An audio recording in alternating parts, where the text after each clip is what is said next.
It was a super center in Cameron. It took about 40% of our business in Cameron, and about a third of our business here in Hamilton. In Brookville, it took over 50% of our business just overnight. It was hard to make those payments with a wholesaler having problems at sales. So everything just kind of culminated in everybody having problems. To pay the employees, well, you used cash from the inventory, and then you didn't have any inventory. In the process of all this, I had to borrow money to put in the stores, and with the farm as collateral. It went down from there, so we had no recourse but to just close them up. And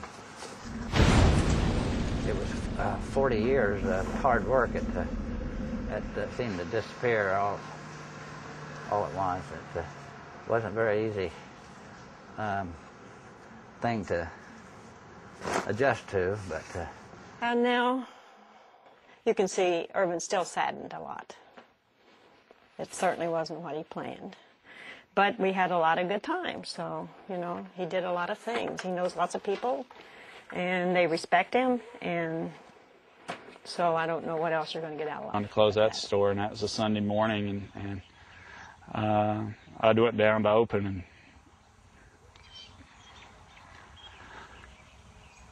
just... Yeah, I remember coming downstairs and sat down on the couch, and Mom told me, and I started crying. It was like a family member. We were there every day, and it was a big part of our life. It was probably my favorite place. I liked being there. They wanted it for me, and I love them to death for it. But, you know, they wanted it for me and my family. And if Walmart still gains ground and have a monopoly, where will our families and where will our children be, and what will they have to do to work and to be competitive? And in 10 years that the spiral is going, it could be very, very serious for the nation. It might happen that way now, and I hope it don't for our children's sake, but it could be real serious, be a revolution. I won't say it'd be a civil war, but it'd be a revolution. And I don't think anybody wants that.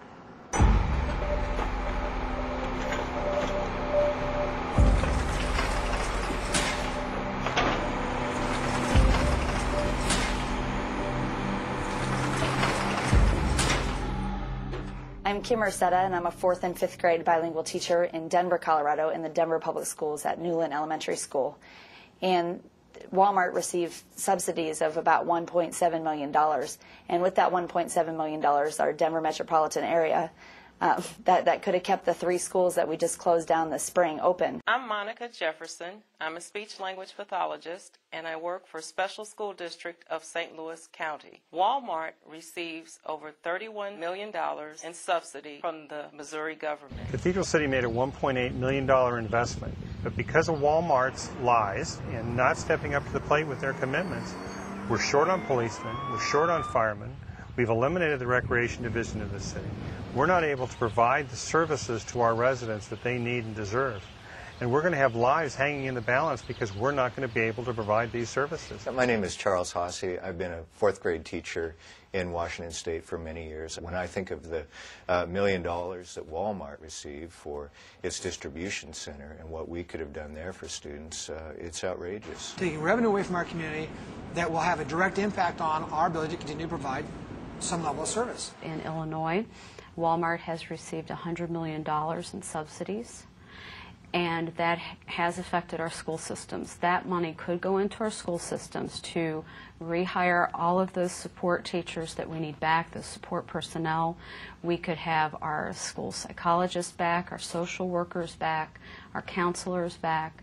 We could pick up, and these programs are being cut because Walmart has received subsidies. Now, what we're facing currently is that Walmart and Sam's Club, which are the same people, for all intents and purposes, have in fact, for business purposes, decided that they are going to leave our community. And not moving 20 miles away, they were moving 2 miles away. Not very far away. In fact, one is being built within, right on the property line of our city, which we still will not receive any benefit from. Just outside the city limits. So just as we were about to begin to receive 100% of the sales tax revenue from that deal, we found out that we'd been the chums. You end up with a vacant building of the size that most businesses can't fill. So you have a huge building that sits vacant for months and years.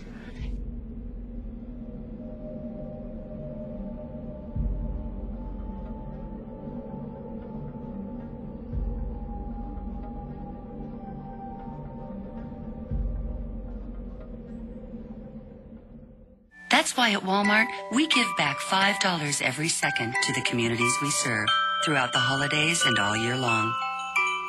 To make the season and every day a little brighter. But you know, responsible citizenship also means looking out for the environment. We can make a difference in this area of sustainability. One of the most exciting things about a Riverkeeper organization is working with the public. And we have a lot of volunteers that volunteer to keep their part of the Catawba River. Because the Catawba River is dammed 11 times and has 11 lakes on it, we have lakes with coves, and so we call our volunteers cove keepers. And these cove keepers work to safeguard, protect the Catawba River. Essentially, we did an investigation and we visited about 7 Walmarts in the Catawba River Valley to see what their environmental practices were and judge whether their current environmental practices would have an impact on the drinking water of the town of Belmont. And what we found in every single case is that Walmart had a practice of storing herbicides, pesticides, and fertilizers in the parking lots. What concerned us most about this particular case was the proximity of this Walmart and the creek running right by the Walmart site, and that creek empties right here at the intake site. For me, when I'm out on patrol and on the river and there's a drinking water intake right there, what I know is that there's a mom somewhere who's at a kitchen sink and she's putting water in a bottle to make formula for a baby, and that baby is drinking. The labels on some of the herbicides and pesticides said this product known to cause reproductive harm by the state of California and birth defects. These pallets with bags and bags of this material, many of them broken and busted and spilling on the pavement. Every time it rained, all this material was washing right into the stormwater and eventually making its way here to the Catawba River, the source of drinking water for almost 2 million people in the region. So we began calling Walmart to really express our concern about these chemicals making its way into the public drinking water. And they gave me a name and a phone number of somebody in Arkansas, the headquarters, to call. And that person, when I talked to them, it wasn't the right person. They said they didn't think they had an environmental person that was in charge of handling environmental affairs, but they would try and find out. Tim, this is Donna Lisson. They never called. So again, I called back, and this time I called their attorneys. I called the person, the contact name they gave me. I called their attorneys and said, look, I'm not getting any answer from anyone at corporate Walmart. And because I haven't, I'm going to start a weblog. And every contact I have with you, I'm going to put on my website and report what your response is. And if there's no response, that's what's going to be on our website. And so that's what I did. 2 or 3 days later, they still didn't call back. We then sent them the law, and I elevated the rhetoric and said it appears to us as if you're violating the storage laws. We are getting ready to contact our attorneys. Still, no one called. Finally, the attorneys for Walmart who had testified in the hearing gave me the name of a person that they thought was their contact. I finally reached that person at Walmart headquarters in Arkansas, and he said he had just started the job. He had been in training for the last 2 weeks, and he didn't know what to tell me. So at this time, I started calling the news media and asking them to do a story. We got a great local news station here in Charlotte, North Carolina that responded on camera showing these pallets and pallets and pallets of chemicals, herbicides, fertilizers stored in the parking lots right beside the stormwater drain. It ran in the morning, the noontime, the 6 o'clock, and the evening news on that day. It just so happens that the Walmart manager for the local story where most of the video was shot, that had 81 pallets of this material out in the parking lot, saw the story. Called his regional manager first thing the next day and said, "You won't believe what I saw on the news last night." And for all his stores in the region, he had them pull those chemicals from the parking lots and put them undercover. As I read the case history and all the environmental fines, and particularly the consent decrees from the Attorney General's office ordering Walmart to establish better environmental protection, what flabbergasted me most about the lack of corporate response is their apparent disregard for these consent decrees and that they hadn't taken it very seriously. It's only the local guys. I can say in my history as riverkeeper, I don't think I've ever encountered a corporation, be it a power company, an oil company, as unresponsive as Walmart. Wildlife conservation is very important to me, but it's really exciting when a company like Walmart makes it a priority too.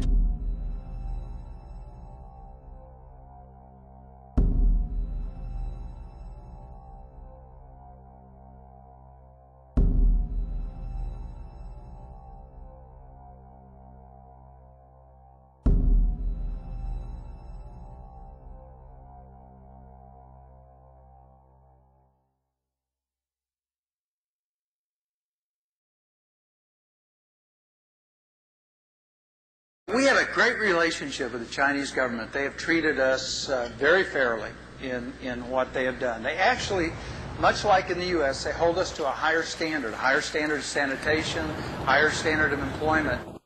My name is Wang Dekui. I'm 21 years old. I'm from the Shanxi province. My family plants corn, patties, and potato. I wanted to earn some money so that their life could be easier. At least, I didn't want their life to be too hard. They would work from dawn till night. They would begin to work on the farm at daybreak and wouldn't get back until night.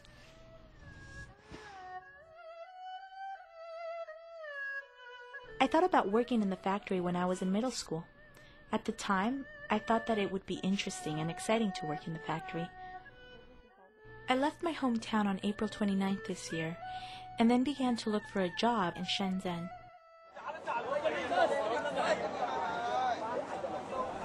At that time, I had a friend working in that factory who also came from my hometown. So I went to see my friend each day at the factory gate, which is just in front of Wen Yi's room. My name is Wen Yi, and I come from Hunan province. He heard my dialect when I was talking with my friend. Then he spoke with me using the same dialect. He asked me where I was from. I didn't tell him the truth. I said I was from the Chongqing area. He served for the army in Chongqing for a couple of years, so he can speak the Chongqing dialect. That's the way we got to know each other. My girlfriend and I work in the same Walmart factory. She works in the old workshop and I work in the new one. I am on the night shift and finish work at 7 in the morning. She begins to work at 7:30 each morning and works overtime until 10 p.m. We don't have much time to spend together, but whenever there is an opportunity, I'll cook some delicious food for her.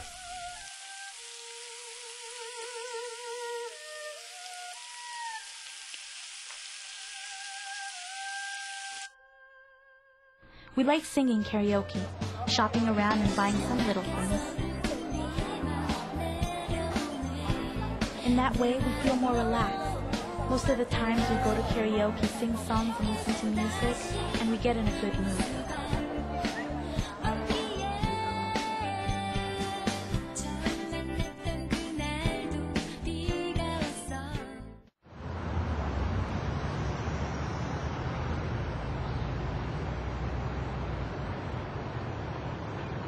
We tend to rent a room outside and cook by ourselves because the meals offered by the factory are really disgusting. However, the dilemma is whether you live in the dorm that the factory allocated or not, they always deduct the rent from our wages. You have no choice but to live inside. If you're going to move out of the dorm, the factory will tell you, You can move out and we will not charge you electricity or water, but rent will still be charged. You see, if we live inside the dorm, we pay not only the rent, but also the utilities, which is charged by how much you use.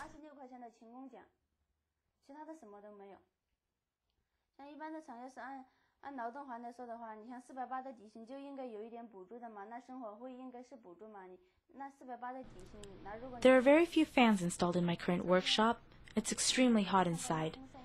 If they plan to install a new fan, then the others will tell us that we can only have one fan, or the fans that are there. In my working position, there's no wind at all. Can you imagine? I'm sitting there and dripping with sweat all day long. My body never gets dry. Walmart informed the factory that it was going to send people here for the inspection, and they will tell us how to lie for the inspector. For example, the workers must respond as though they worked 6 days when asked how many days they worked, even though they actually worked for 7 days. Then we workers don't dare to say anything wrong because we're really afraid of being punished by managers. Walmart informs us in advance and has a meeting to teach us how to lie. If you lie well, you'll be rewarded. If not, you'll be punished or fired. The worker is given a fake pay slip, and they never let you have the chance to speak out the truth, but threaten you to deliver false information.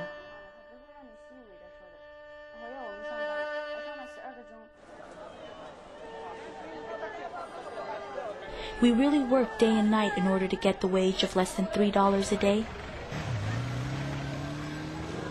My mom wants me back home because she feels it's too toilsome, but I don't think so. Everybody else here has the same situation as me. If they can do this, I can do it also. I always think about my mom when I'm very tired.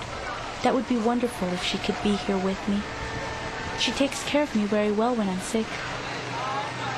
She'll let me have a good rest and cooks anything that I'd like to eat. She's really very nice to me. I would respectfully like to ask the boss of Walmart to give the Chinese workers some consideration and a chance for a little time off. Customers of Walmart, when you wear expensive clothes, when your children play with high-quality toys, think about China and the Far East. Those profits you made and the wonderful life you have are the sweat and tears and overtime working of Chinese people. If one day I encounter a lady who just bought a toy from Walmart, I'll say, "Respectable customer, respectable Walmart customer, do you know why you can buy such a cheap toy from Walmart? That's because we workers work all day, every day and night.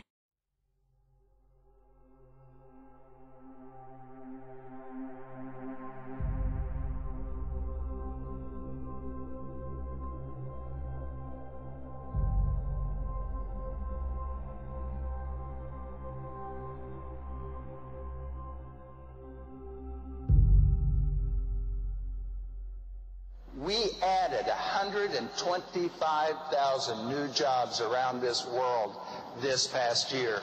Good job.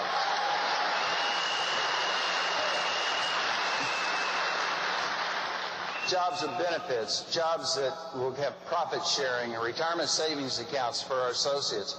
But most importantly to me, jobs that come with opportunity for personal development. 189,000 young women in Bangladesh who are sewing garments for Walmart. These workers are getting up at 5:30 in the morning. They brush their teeth with their finger using ashes from the fire because they can't afford a toothbrush. Forced to work from 8 in the morning until 10 o'clock at night, 14 hours a day, 7 days a week on these wages of 13 to 17 cents an hour. These are women who are hit by their supervisors, trapped in utter misery. As the largest company in the world, Walmart sets the standards that other companies are going to follow. So Walmart right now is sucking down standards all across the world. These are workers who have no rights. The outlook for this company today is very positive. In every country that we operate in, the Walmart model works. Because once your associates know that you will stand up for what is right, then when they see a wrong occur, they're more likely to contact you. And we have a very aggressive program underway to make sure, and have had now for the last couple of years. I was a global services manager for Mexico, Central, and South America. My job function entitled three things. Oversight of all factory certifications, which means you go in there and you make sure that they're humane working conditions. Big deal with the factory certifications is to make sure that the workers are in a clean, safe, humane environment. When I was in the factory, and you talk to the people, and the people were so nice, and they were so good, and they were just working for so little money and without any condition of fairness whatsoever with their compensation and their working conditions. I went back to my hotel room and just wept the first time. And, after dinner, I had picked up the phone, I was calling my wife and just telling her what I'd seen, and then, I just started crying about that, telling her. She was like, it's going to be all right. And I'm like, I know, we're doing the right thing, but, I just couldn't imagine it was this way. I thought that a company like Walmart, once we started reporting the truth of what was happening in the factory, would take quick action to try and make the working conditions better. I believed in the mission and the culture which I thought existed at Walmart. I led more Walmart cheers than just about anybody that I know. Didn't even mind being the squiggly. I mean, if you would have cut me, I would have bled Walmart blue blood. I didn't know that we weren't going to make it the goal to correct the violations. And I didn't think that any retaliation would be brought against me for doing my job. Now I realize I was pretty naive, but it just didn't occur to me that Walmart would do anything except for the right thing once they were faced with the truth. I kept going into other factories and seeing the same things over and over again. And it became apparent to me that this was not an isolated issue. All you got to do is follow the money, and the ones who are in power right now have tremendous pressure on them to perform like never before. The system was designed to keep the goods flowing to the United States. When push came to shove, they did not stand up and do the right thing. What really happened was they were getting fired for telling the truth about the factory certifications. And that was shocking. It was embarrassing. It ripped my heart out. To have all of that ripped from you and then to get sold out and lied to, Walmart let me down, and when I needed somebody to look out for me, even though I was trying to look out for Walmart for years. We want to make sure that our suppliers comply with local country codes, with human rights standards, that people are not underage, that they're paid well. So it's time to show our pride, to let America shine. Made in the USA, it means something. Made in the USA means a job for somebody. But we've made it our policy to find more U.S. suppliers who can compete. Because American goods mean American jobs. At Walmart, we pledge to support America's sources whenever we can, so you can too. Bring it home to the USA.